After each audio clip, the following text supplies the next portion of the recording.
Hey everybody, I was thinking about a bumper sticker that I saw, excuse me, on the way into work today, and it was a Donald Trump, Mike Pence bumper sticker, and it said, "Keep America Great," which is a little bit different than the slogan that Donald Trump ran on, which was "Make America Great Again." And whatever your opinion is on Donald Trump and his administration or his politics, notwithstanding, I thought it was interesting that he was a one-term sitting president, so he had 4 years in office. And I found it interesting that at some point it had to go from "Make America Great Again" to "Keep America Great." And I wondered what they found to restore America's greatness during that time, and what are they doing to maintain the greatness of America that they found during that time. And it was interesting for me because I'm like, well, if I was to stop that guy, what do I imagine he would say?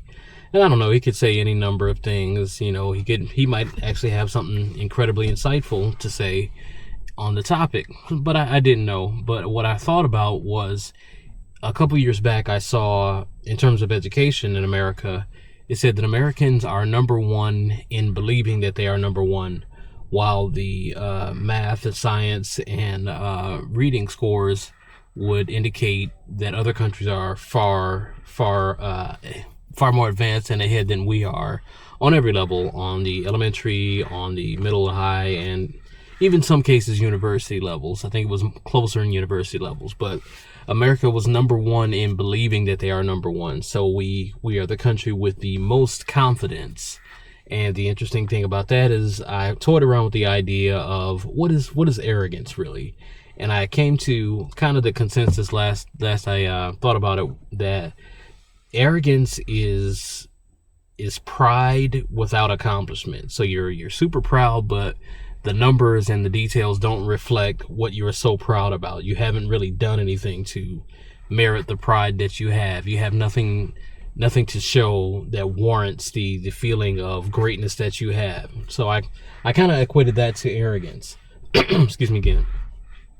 And seeing that bumper sticker kind of pointed to that, because over the 4 years, I don't personally recall, not just those 4 years, but any 4 years, anything that has happened during anyone's specific administration that would make me say, yes, these 4 years were monumental.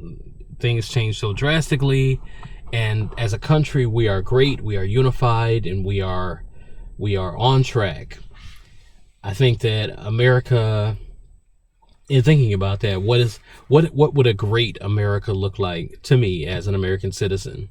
What would that look like? I think that it would be, for me, and it's very interesting, what I think a great America would be in the descriptions given by immigrants when they come here, that it's a land of plenty, that people have the ability to pursue their dreams. They have the ability to try things out and to fail and to try again. The ability to not be oppressed for religious freedoms, to not be persecuted for your political affiliations, to not be persecuted for the way in which you lived your life, to be accepted, to be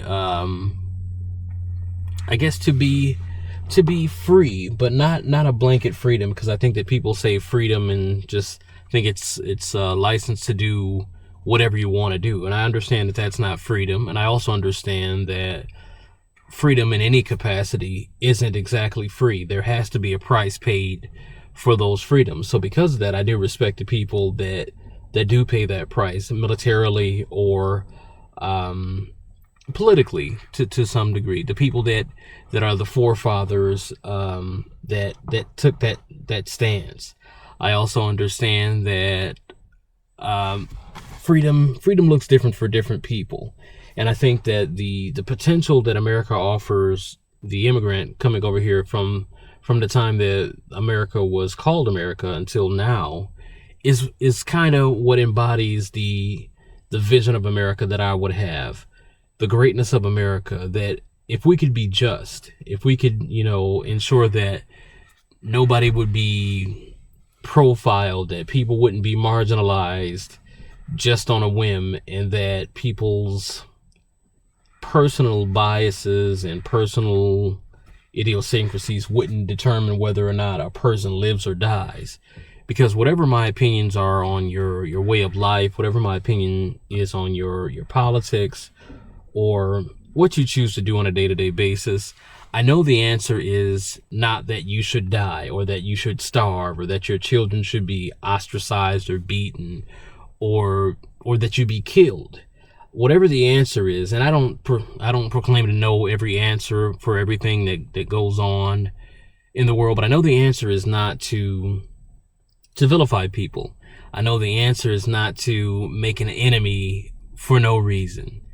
And I don't understand why people have to make it a my way or you will die thing.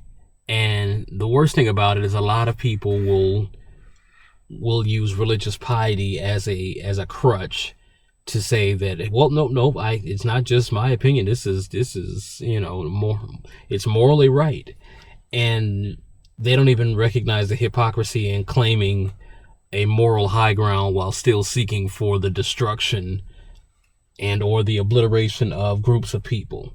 That isn't how it works. That's not biblical.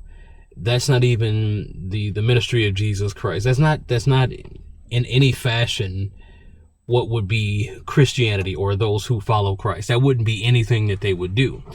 But I think that, and I heard years and years ago, the definition of a fanatic is one who has lost the purpose, but doubled the effort for whatever they do. So you don't know why you're doing it, but you're doing it extra hard. So I think that makes it dangerous, because fanatics, they do what they feel and feel that they're justified in having done so. I think that I won't even say to some degree, I believe that Paul, formerly Saul of the Bible, was one we could have declared as a fanatic, one that we could have said before his conversion on the road to Damascus, we could have called him a fanatic, because he was in the religious right, which was both a spiritual and a political office, I believe. So he believed he was doing what was right in stoning and killing Christians from the early church. He believed that he was doing the right thing, and he would have felt proud in having stood there and seen these people be killed. It wasn't until his conversion on the road to Damascus with Jesus that he realized that while he understood portions of the law in its application, he didn't understand the practicality or the intent of that law. He didn't understand the body of the law, the reasons for its inception, and what it was supposed to do. It wasn't just words that we follow blindly and put pressure and weight on people for the sake of making them obey the law, because it's been proven even before then that people could not obey all the letters of the law, even to now. So that's the reason even for Jesus. But it makes it very interesting that people would use that as an attempted crutch, because it doesn't even hold weight. And even as a country, we have to, even if that's the case, even if we're going to say that we want to be a country of religious or moral right, we have to be better than just lip service, than to say that we spout scriptures and we spout all these things, but we don't live a life that is reflective of that as well. All we want to do is use the scriptures that vilify and talk about damnation and condemnation, without talking about all the other accompanying scriptures that speak about warning and to speak about restoration, and that also speak about coming to terms and being reconciled.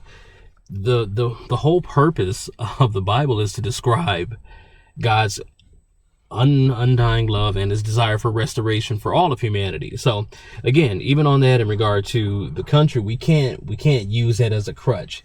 We can't say that we want to be great without talking about reconciliation as a country. We have to embrace all these people that are citizens of this country. We have to embrace these people as our countrymen. We have to understand that we're not going to agree on absolutely everything, but we have to come to some sort of general consensus where we can agree to say, this will help us move forward. And though I don't agree with your methodology. We can find a place of compromise that we can still grow this country and make it truly great, to make it truly impressive, to make it more than just a great country in our own mind or in the hearts of the people that come to this country hoping for a better life than what they had in their home country. And I think we can do that. I think we can definitely do that, but it's just interesting to see that bumper sticker, because to me it spoke the same language of delusion that we've been accused of, delusion and arrogance that we've been accused of in the world stage even today. And it's not because it was represented by Donald Trump. It was just that ideology. That same ideology is in the religious zealots that can come and try to persecute people and hang, terrible flags and stuff when people are killed, or go to protest things that they have go to protest someone's death or murder, and they protested because that person lived a lifestyle that wasn't in agreement with their morality, quote unquote morality. So just an interesting thing. Just seeing that bumper sticker made me think about all those different things and how we truly can be a great country, and we truly can be a beacon of light, and we truly can be a beacon of hope, if we were to hold true to foundational tenets, not American tenets, not any other country, not British tenets, but foundational tenets that tell us that we must work together, we must hear each other, and even if we don't disagree, we must come to some sort of reconciliation where we can say that we are one and we're going to push ahead with a single mind toward one single vision. And I think that even then we can learn to grow and become even closer and be the truly great America that we proclaim ourselves to be and believe ourselves to be according to various studies. So those are the thoughts that are on my mind today. You guys take it easy.